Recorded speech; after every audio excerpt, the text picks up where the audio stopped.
उस रात मैं स्टेशन पर पैसेंजर का इंतजार कर रहा था।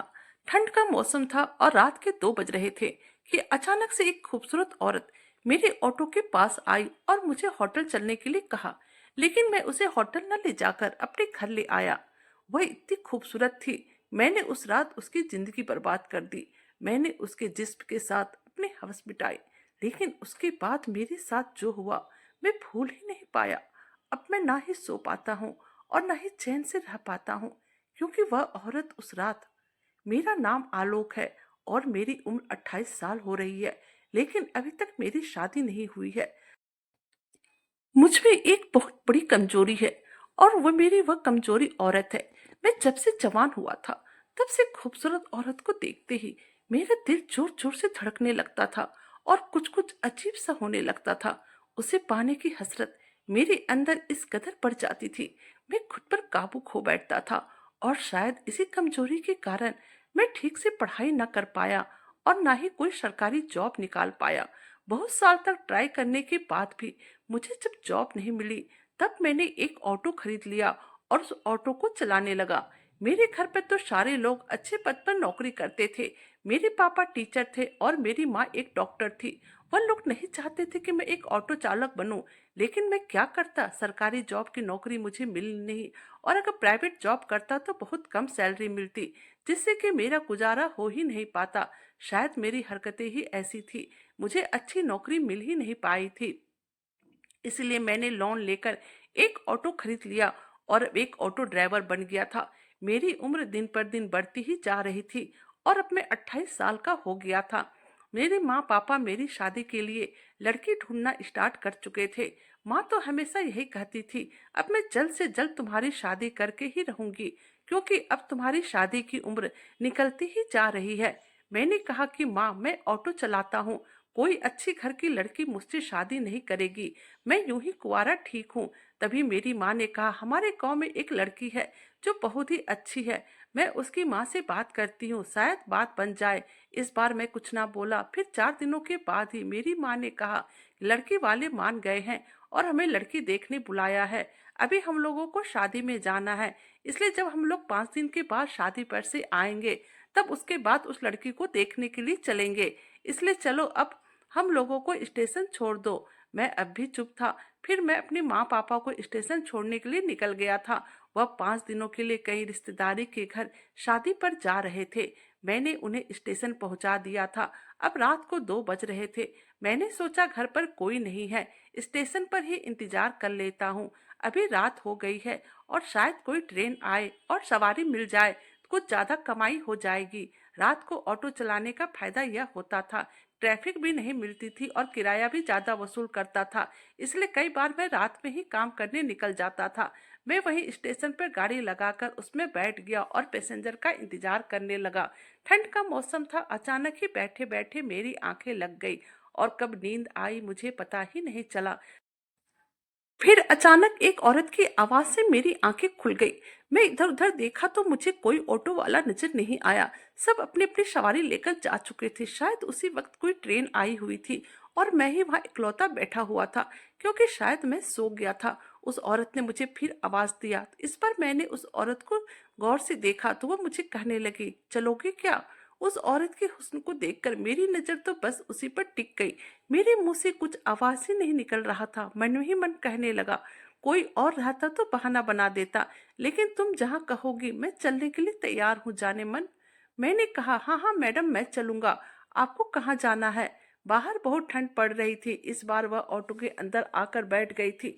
मैंने उसे फिर कहा, आपको कहाँ जाना है? थोड़ी देर वह बिल्कुल गुमसुम सी रही, फिर मुझसे कहने लगी, मेरे पास जाने के लिए कोई जगह नहीं है, मैं पहली बार इस शहर में आई हूँ और मैं यहाँ के बारे में कुछ जानती भी नहीं हूँ।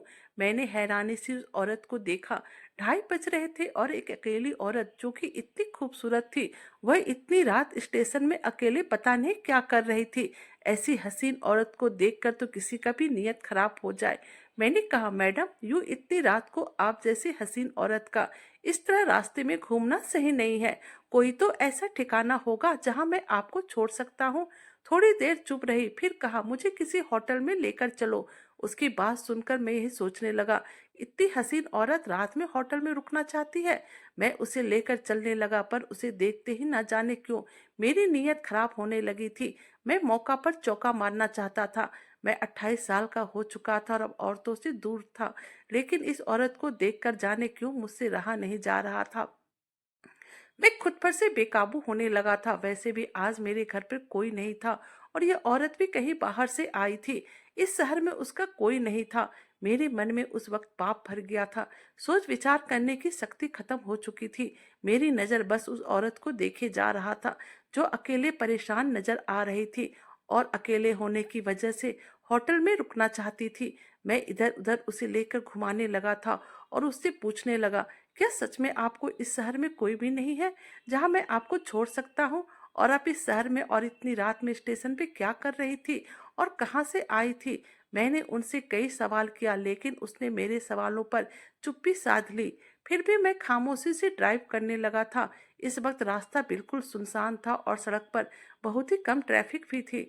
मैं तो उस औरत पर से अपनी नजर हटा ही नहीं पा रहा था। बस लुकिंग ग्लास में उसे ही देखे जा रहा था। थोड़ी देर सड़क पर ऑटो इधर उधर घुमाने के बाद मैंने अपना ऑटो अपने घर की तरफ घुमा लिया। उस औरत ने बिल्कुल भी नोटिस नहीं किया और जब मैं अपने घर के पास की गली के अंदर आ गया तो वो औरत पूछने लगी, यह होटल है क्या? मैंने कहा, नहीं, यह होटल नहीं है, बल्कि मेरा घर है। इस वक्त रात हो रही है और सारे होटल के मैनेजर सोए होंगे, इसलिए आपको होटल के बाहर ही रुकना होगा, जो आपके लिए सही नहीं रहेगा। मैं अपने घर वापस जा ही रहा था, इसलिए मैं आपको अपने घर पर लेकर आ गया। आप मेरे घर में कुछ घंटे आराम कर ले, सुबह ही मैं आपको होटल पहुंचा दूंगा। मेरी बात सुनकर औरत सोच में पड़ गई थी। उसने कहा, ठीक है। शायद वह मेरे साथ अपने आप को ज्यादा सुरक्षित महसूस कर रही थी, लेकिन उसे क्या मालूम था कि मेरे अंदर उस वक्त शैतान सवार हो चुका था। अब मैं उसे अपने घर पर ले आया था, लेकिन फिर उसने देखा कि मेरे घर पर कोई नहीं है तो वो काफी डरी हुई लगने लगी थी। वो वहीं हमारे आंगन में ही बैठ गई और कहने लगी, मैं यहाँ बैठे रहूंगी, आप जाकर सो जाए। औरत काफी थकी हुई सी नजर आ रही थी। वह शायद बहुत दूर का सफर करके आई थी। वह जाने इस शहर में क्यों आई थी। मैंने कहा कि नहीं, मुझे तो आप काफी थकी हुई लग रही है, आप मेरे कमरे में जाकर आराम से सो जाइए। इस बार वह मेरी तरफ देखने लगी और फिर मेरे एकदम करीब आ गई, इतने करीब कि मैं उसकी सांसों को महसूस करने लगा था। बिना आंखें झुकाए उसने मुझसे कहा कि आपका बहुत बहुत शुक्रिया। अगर आपने मदद ना की होती, ना जाने मेरा क्या होता, मैं तो यूं ही भटकती रह जाती। यह कहकर वह कमरे के अंदर चली गई थी। मैंने देखा कि कमरे के अंदर जाते वक्त वह थोड़ी सहमी हुई नजर आ रही थी, क्योंकि घर में हम दोनों के अलावा और कोई भी नहीं था। मैंने ही तो उसे अपने कमरे में जाने को कहा था। और फिर थोड़ी ही देर बाद अचानक मैं भी कमरे के अंदर घुस आया तो देखा वह कपड़े बदल रही थी। उसको इस हाल में देखकर मुझसे अब रुका ना गया। मैं जिस काम के लिए उसे यहाँ लाया था वह मैं जल्दी से पूरा करना चाहता था। उस औरत को यहाँ लाने का मकसद ही यही था कि मैं उसे हासिल कर लूं। वैसे भी शायद वह बेचारी औरत थी, उसको शहर में आने की वजह पूछने की भी हिम्मत मुझ में नहीं थी। अचानक मुझे देखकर वह औरत बड़ी असमंजस में खड़ी रही और उसके चेहरे पर डर मुझे साफ नजर आने लगा था, क्योंकि मैं यूं ही कमरे के अंदर अचानक से आ गया था और उसने शायद सोचा भी नहीं था कि मैं यूं कमरे में आ जाऊंगा। उसने सोचा कि मैं जल्द ही कमरे से बाहर निकल जाऊंगा, लेकिन मैं तो उसके करीब जाने लगा। उसने कहा कि मैं कपड़े बदल रही हूँ, आप बाहर चले जाइए। मैंने कहा, मेरे सामने ही कपड़े बदल लो, अब मुझसे क्या पर्दा। मैं भी अकेला हूँ और तुम भी अकेली हो। ठंड का मौसम है, चलो आज रात हम दोनों एक हो जाते हैं।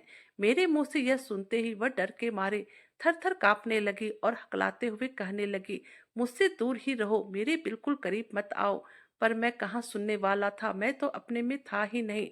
मैं उसके करीब होते गया और उसे अपने बाहों में भरकर उसे बेतहासा चूमने लगा। मैंने उसके शरीर के ऊपर बचे हुए कपड़े भी उसके जिस्म से अलग कर दिया था और अंजाम की परवाह किए बगैर मैं उस पर टूट पड़ा। मालूम नहीं कब तक भूखे भेड़िए की तरह मैं उसे नोचता रहा, अपने जिस्म की भूख को मिटाता रहा। वह थी ही इतनी खूबसूरत कि मैं अपने पर काबू न रख पाया। तरासा हुआ ऐसा जिस्म मैंने आज तक नहीं देखा था औरत तो पहले से ही मेरी कमजोरी थी, पर मैंने कभी किसी औरत के साथ यह सब नहीं किया। बस मैं औरत को जी भर कर देखता ही रहता था, लेकिन कभी किसी के साथ कोई गलत काम नहीं किया था। परंतु इसे देखने के बाद मुझसे रहा नहीं गया। अब मेरा दिल बहुत ही तेजी से धड़कने लगा था। मेरी सांस तो बहुत तेज हो चुकी थी। वह मुझसे लगातार कहे जा रही थी, मुझे छोड़ दो, प्लीज मुझे छोड़ दो, मेरे साथ गलत हरकत ना करो। मैं आपसे प्रार्थना करती हूँ, आपके घर में भी तो बहन माँ होगी, आपके घर भी तो बेटी माँ होगी ना, उनके बारे में सोचकर आप मुझे छोड़ दीजिए। पर मुझे उस पर बिल्कुल भी दया नहीं आ रही थी। उस औरत के आंखों में आंसू आ गए थे। वह गिड़गिड़ा रही थी, लेकिन मैं तो हवस में अंधा हो चुका था। मुझे उस वक्त कुछ और दिखाई ही नहीं दे रहा था सिवाय उस औरत के जिस्म के। मैं उसे चूमने लगा था। पागलों की तरह मैंने उसके साथ जी भर के मनमानी की। मैं बार बार उसके साथ प्यार करते जा रहा था। मेरा मन था कि भर ही नहीं रहा था। आखिर जब काफी देर हो गई और मैं काफी थक गया, फिर मैंने उसे छोड़ दिया। वह औरत बार बार रो रही थी। उसकी हालत भी बहुत ही खराब हो चुकी थी, लेकिन मुझे इस बात से कोई मतलब नहीं था। मुझे तो बस अपनी मनमानी करनी थी, क्योंकि उस वक्त मेरे अंदर तो शैतान जाग उठा था, जिस कारण से मैं उसका दुख तकलीफ देख ना पाया। और जब सब कुछ खत्म हो गया, मैंने उस औरत को पूरी तरह से बर्बाद कर दिया। फिर उसके बाद मुझे होश आया, तब मुझे ऐसा लगा कि मुझसे बहुत ही बड़ी गलती हो गई है और यह मैंने क्या कर दिया। लेकिन मुझे अपने आप को बचाना भी था। मैं सोचने लगा कि मुझसे जो गलती हुई है, कहीं वह मुझे आगे चलकर किसी मुसीबत में ना डाल दे। इसलिए मैं अब उस औरत को अपने घर में नहीं रख सकता था। वैसे मेरे मम्मी पापा 5 दिन के बाद शादी से लौटने वाले थे और इस घर में मेरे अलावा और कोई भी नहीं था। लेकिन फिर भी मुझे इस औरत से खतरा हो सकता था। अगर यह औरत शोर मचा देती तो आसपास के लोगों को सब कुछ पता चल जाता और फिर मेरा जो होता सो होता। लेकिन उससे बड़ी बात तो यह होती कि हम लोगों के घर की बदनामी हो जाती। हमारा परिवार बहुत ही इज्जत वाला परिवार था और आसपास के इलाके में भी हम लोगों की बहुत ही इज्जत थी और लोग हमारे बहुत ही इज्जत करते थे। मैं सोचने लगा कि अगर इस बारे में लोगों को मालूम चल गया तो फिर हम लोगों को यहाँ से निकाल देंगे और बदनामी अलग ही होगी। यही सोचकर मैंने सोचा, इसे किसी सुनसान जगह पर जाकर छोड़ देता हूँ। बदनामी की डर से शायद ये चुप रह जाएगी। उस वक्त औरत की हालत बहुत ही खराब थी, क्योंकि मैंने उसके साथ बहुत ही ज्यादा अत्याचार कर दिए थे। फिर मैंने उसे उसी हालत में उठाया और अपने ऑटो में ले जाकर बैठा दिया। अब मैं सड़क पर ऑटो दौड़ाने लगा था और सोच रहा था कि इस औरत को कहाँ छोड़ूं, जिससे कि मैं पकड़ में ना आऊं। गलत काम करने के वक्त तो मुझे डर नहीं लग रहा था, पर अब डर से मेरा हालत बहुत ही ज्यादा बुरा था। बार बार मन में यही आ रहा था कि यह औरत ऑटो पर से चिल्ला चिल्ला कर शोर ना मचा दे। मुझे अब अपनी गलती का एहसास हो रहा था और डर भी लग रहा था कि ना जाने अब मेरे साथ क्या होगा। बार बार दिल में यह भी ख्याल आ रहा था कि भगवान करे यह औरत मेरा चेहरा ही भूल जाए और आज जो इसके साथ मैंने किया है वह सभी कुछ यह भूल जाए और किसी से कुछ शिकायत ना करे, क्योंकि गलती तो मुझसे हो चुकी थी। मैं इसे जान से भी नहीं मारना चाहता था, नहीं तो मैं और भी गुनाहों के दलदल में फंस जाता। मैं लगातार अपना ऑटो दौड़ाए जा रहा था और फिर स्टेशन के पीछे मुझे एक सुनसान जगह नजर आया। मैंने उस औरत को वहीं पर उतरने को कहा। वह कुछ ना बोली, चुप रही, सिर्फ सर झुकाए हुए चुपचाप से सीट पर बैठी हुई थी। मैंने उसकी तरफ देखा और कहा, तुम यहाँ पर उतर जाओ। वह औरत इतनी हसीन थी, जी नहीं कर रहा था उसे इस सुनसान जगह पर उतारूं। कोई भी मर्द उसके साथ गलत कर सकता था, लेकिन फिर मैं अपने बारे में सोचने लगा, अगर मैंने इसे यहाँ पर नहीं उतारा तो फिर मैं फंस सकता हूँ। इस बार मैंने उसे जबरदस्ती उसके सामान के साथ उस सुनसान जगह पर उतार दिया और फिर अपनी गाड़ी को फुल स्पीड में करके जल्द से जल्द घर आ गया और आने के बाद चुपचाप से सो गया। मैं गहरी नींद में सोया था। अचानक से सुबह सुबह ही फोन की घंटी बजने लगी, जिससे मेरी नींद खुल गई। फोन देखा तो माँ का कॉल था। उसने कहा कि कुछ ऐसी बात हो गई है कि हम लोग जल्द से जल्द वापस आ रहे हैं। मैं काफी घबराने लगा था कि ना जाने कौन सी बात हो गई कि माँ और पापा इतनी जल्दी वापस आ रहे हैं। मैंने कहा, क्या हो गया जो आप इतना परेशान लग रही हैं? मुझे बताइए क्या बात हो गई, क्योंकि आपकी बात सुनकर मुझे भी बहुत ही टेंशन हो रहा है। कहीं आप लोगों के साथ कुछ गड़बड़ तो नहीं हो गया? माँ भरी आवाज में बोली, नहीं मैं आकर बताऊंगी। मैं बहुत ज्यादा डर और घबरा गया। मुझे ऐसा लगने लगा कि उस औरत ने जरूर ही माँ से मेरी शिकायत कर दी होगी, क्योंकि वैसे भी हम लोगों को सभी लोग पहचानते थे।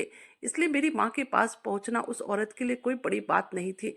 लेकिन फिर मेरा दिल और भी ना जाने क्या क्या सोचने लगा, और फिर अचानक मैंने अपने चेहरे को माफलर से ढका और अपनी साइकिल उठाकर सीधा उस जगह पर पहुंच गया जहां पर कि मैं उस औरत को छोड़ा था।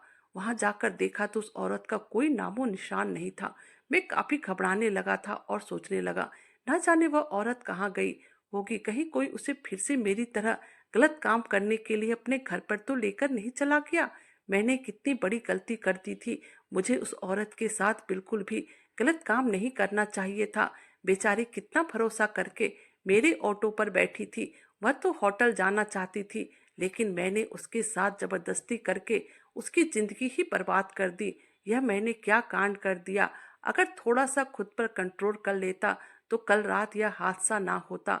मैंने साइकिल से इधर उधर काफी उस औरत को ढूंढा, लेकिन वह मुझे कहीं नहीं मिली। मैं बहुत ही ज्यादा परेशान हो गया।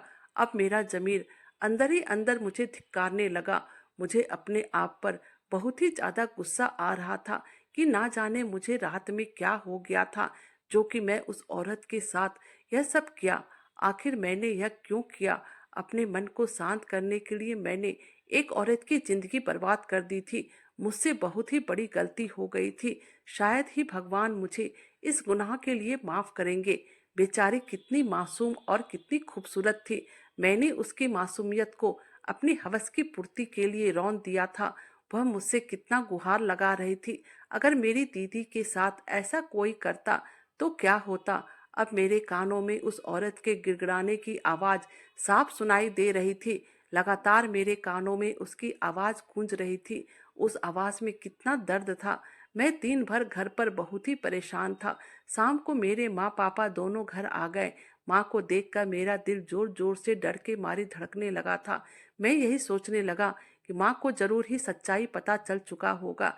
शायद पड़ोस में किसी ने मुझे उस औरत के साथ देख लिया हो और मेरी माँ से शिकायत लगा दी हो, क्योंकि जब रात में मैं उसके साथ जबरदस्ती कर रहा था तो वह औरत बहुत ही जोर जोर से चीख रही थी, चिल्ला रही थी, और उसके चीखने चिल्लाने की आवाज बाहर भी जा रही थी। वैसे तो मैंने उसका मुंह दबा दिया था, लेकिन फिर भी कभी कभी आवाज जोर जोर से ही निकल जाती थी। मुझे तो अब बहुत ही ज्यादा डर लगने लगा था। मैं डरा हुआ मुंह बनाकर बस माँ को देखे जा रहा था।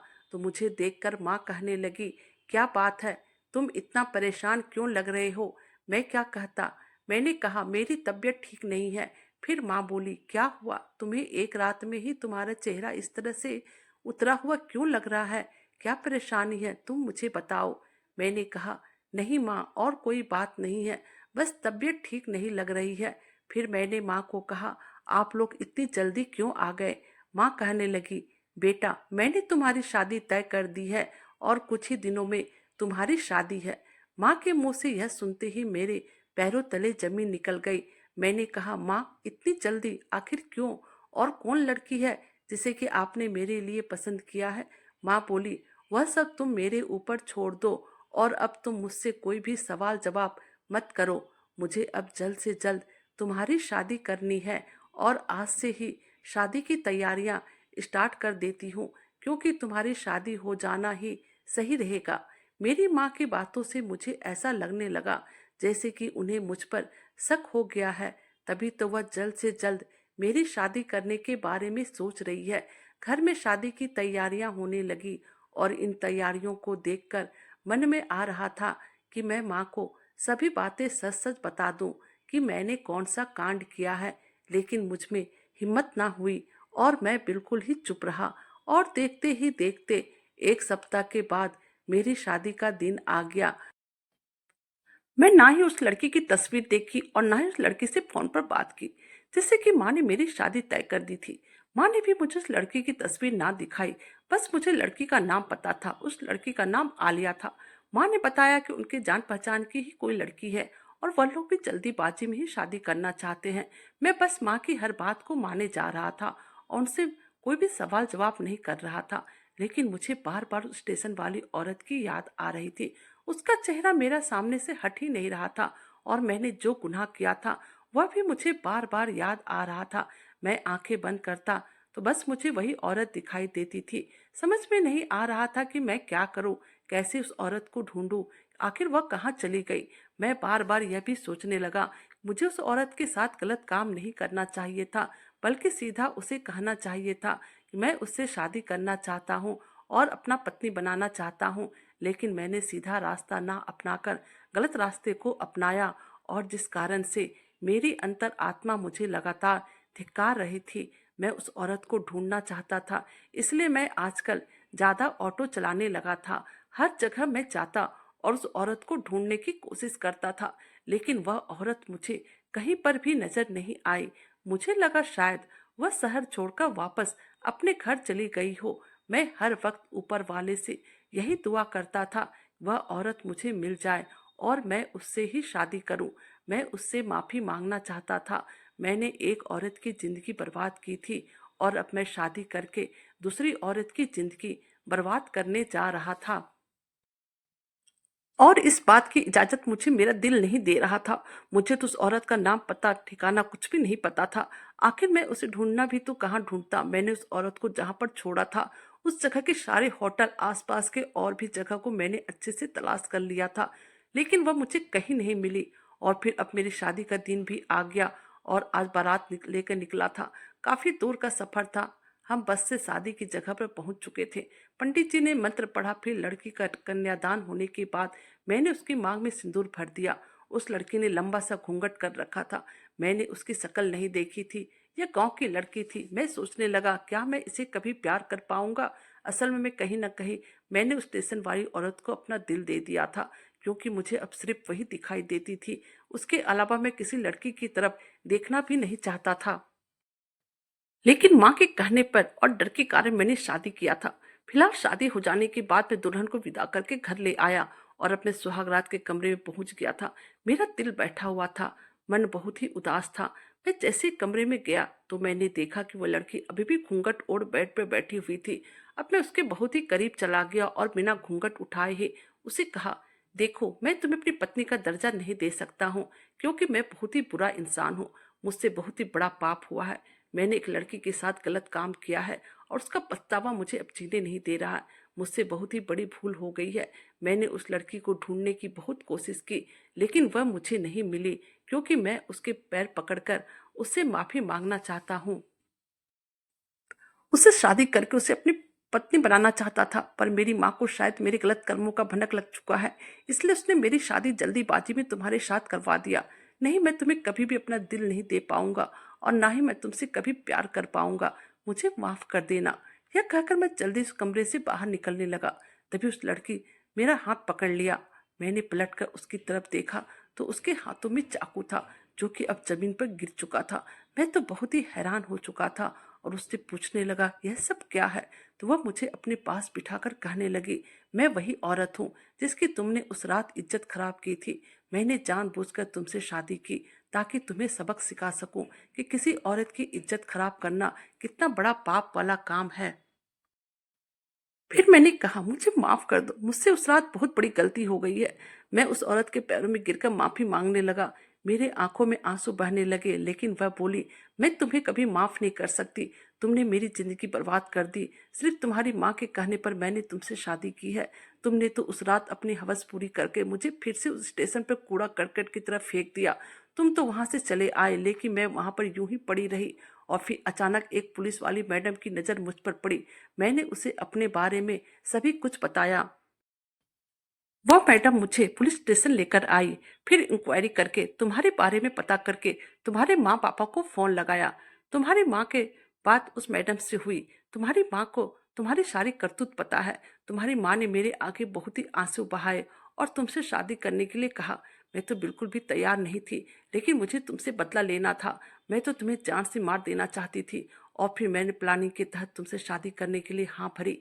इसलिए मैं चाकू लेकर ही अपने घर से विदा हुई थी कि आज की रात मैं तुम्हें जान से मार दूंगी।